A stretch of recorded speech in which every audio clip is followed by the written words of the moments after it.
August 19 മുതൽ 22 വരെ തൃശൂരിൽ വെച്ച് നടക്കുന്ന ഡിവൈഎഫ്ഐ സംസ്ഥാന സമ്മേളനത്തിന്റെ പൊതുസമ്മേളന നഗരിയിൽ ഉയർത്താനുള്ള പതാകയും വഹിച്ചുകൊണ്ടുള്ള ജാഥയ്ക്ക് പെരിന്തൽമണ്ണയിൽ ഉജ്ജ്വല സ്വീകരണം നൽകി.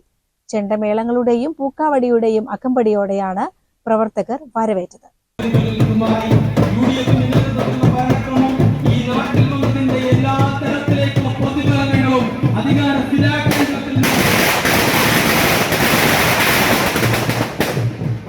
കൂത്തുപറമ്പ് രക്തസാക്ഷി മണ്ഡപത്തിൽ നിന്ന് ആരംഭിച്ച ജാഥയെ മുൻ MLA വി ശശികുമാറിന്റെ നേതൃത്വത്തിൽ ചെണ്ടമേളങ്ങളുടെയും പൂക്കാവടിയുടെയും അകമ്പടിയോടെയാണ് പ്രവർത്തകർ വരവേറ്റത്. ഒരു മുഖ്യമന്ത്രി ഈ കേരളത്തെ ചേർത്തുപിടിച്ച ഒരു കാലം നമുക്ക് ഓർമ്മയില്ലേ? പരാതിയുണ്ടോ? പരിഭവമുണ്ടോ?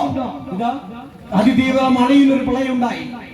ആ പ്രളയമുണ്ടായി സതീശൻ 8 പേര് മരിച്ചു, 8 പേരെ കാണാതായി. എങ്ങോട്ടാ മുഖ്യമന്ത്രിയായ സതീശൻ പോയത്? ഹെലികോപ്റ്ററിനെ കുറിച്ച് സതീശന് പണ്ടുള്ള അഭിപ്രായം ദൂർത്താണ്. ദൂർത്ത് പിണറായി വിജയൻ ദൂർത്തിനായി ഒന്നും ചെയ്തില്ല. അത് ഈ നാടിനറിയാം. 20 ഹൃദയങ്ങൾ മാറ്റിവെച്ചു, 20 ഹൃദയങ്ങളെ ചേർത്ത് പിടിച്ചു. ദുരന്തമുഖത്ത് ഏകോപനത്തിൽ ഹെലികോപ്റ്റർ ഉപയോഗിച്ചു, ശരി തന്നെ. പക്ഷേ മിസ്റ്റർ വി ഡി സതീശൻ കഴിഞ്ഞ 10 വർഷക്കാലം നിങ്ങൾ ദൂർത്തെന്ന് പറഞ്ഞ ഹെലികോപ്റ്റർ കാലുണ്ടല്ലോ, ആ കാലത്ത് പിണറായി വിജയൻ ഒരമ്മായിയച്ഛനെ കാണാൻ പോകാനും ആ ഹെലികോപ്റ്റർ ഉപയോഗിച്ചിട്ടില്ല എന്ന് നാം കാണണം. ദൂർത്തോ? നിങ്ങൾ സൽക്കാരം സ്വീകരിക്കുന്നു, ജനങ്ങൾ മരിച്ചു കിടക്കുമ്പോ, ജ്വല്ലർ ഉദ്ഘാടനം ചെയ്യുന്നു, ജനങ്ങൾ മരിച്ചു കിടക്കുമ്പോ, ഇപ്പൊ അതേ ഹെലികോപ്റ്റർ എടുത്ത് യൂത്ത് കോൺഗ്രസ് നേതാവിന്റെ കല്യാണത്തിന് കർണാടകയിലേക്ക് പോകുന്നു. നിങ്ങളല്ലേ ദൂർത്ത?